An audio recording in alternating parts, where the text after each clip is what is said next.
안녕하세요. 김주범의 경매고입니다.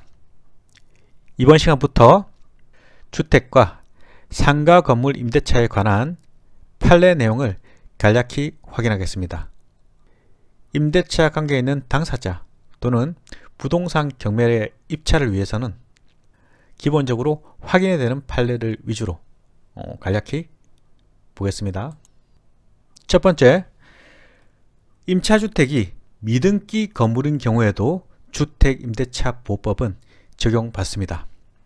그 미등기 사유가 크게 두 가지가 있습니다. 건축물 대장은 있으나 소유권 보존 등기를 하지 않는 건물, 이때는 즉시 등기소에 소유권 보존 등기 신청을 하면 등기가 되는 것입니다. 단 예외적으로 건축물 대장상에 최초 소유자가 등록되지 않고 소유권 이전에 의한 등록이 되어 있으면 소유권 확인 판결을 받아야 될 수도 있습니다. 그 두 번째가 무허가 건물, 처음부터 불법으로 건축된 건물이죠. 이때에도 주택임대차보호법 적용을 받는 것입니다. 간략하게 예를 한번 들어보겠습니다. 이 토지에 건물을 신축합니다. 건물을 신축하기 위해서는 첫 번째, 건물에 대한 건축허가 신고가 있어야 되겠죠. 해당 시군구청에 건축허가 신고를 해야 됩니다. 신고할 때 요건이 기본적으로 있어야 되겠죠.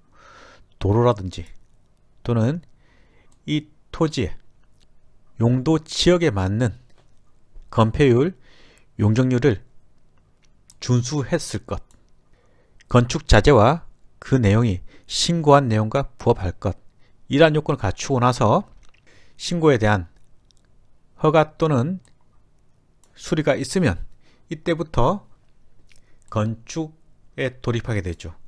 착공을 먼저 해서 일정한 과정 거쳐서 건물이 완공됩니다. 완공되면 이제는 관할 시군구청에서 이 사용에 대한 승인을 한 이후에 건축물 대장을 생성하게 되죠.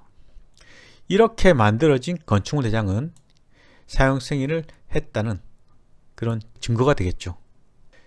이 건축물 대장이 있어야 근거 자료로서 부동산 등기, 즉 최초의 등기인 보존 등기를 할 수 있는 겁니다.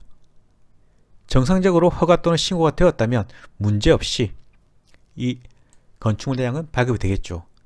반면 처음부터 허가를 받지 않았습니다.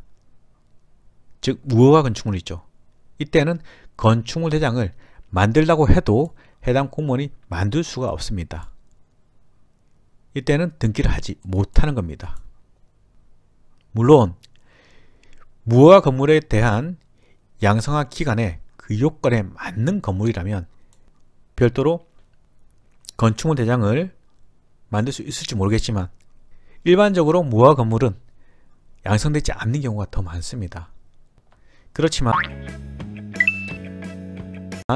주택임대차보호법은요, 임차인을 위한 권리, 즉 임차인의 전입요건, 입주해서 살 수 있는 요건이 된다면 대항력은 인정되는 것이고, 더해서 확정일자를 갖춘다면 주택임대차보호법에서 원하는 임차인의 요건은 갖췄다는 소리겠죠. 따라서 임차주택이 미등기 또는 무허가 건물이라 해도 주택임대차보호법 적용을 받는 것입니다. 이렇게 미등기 건물의 우선 변제권 인정 판례와 그리고 미등기 건물의 임대인 지위 승계 판례를 가져놓고 보면 모두 다 결국 임차인은 대항력 요건을 구비할 수 있다면 그 지위를 인정해 주겠다는 취지의 내용을 담고 있습니다.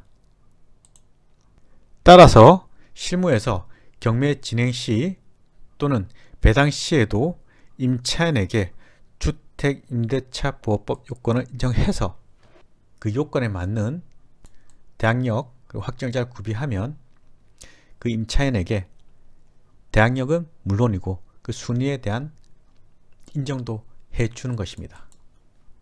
이번 시간은 첫 번째 판례 내용 확인했습니다.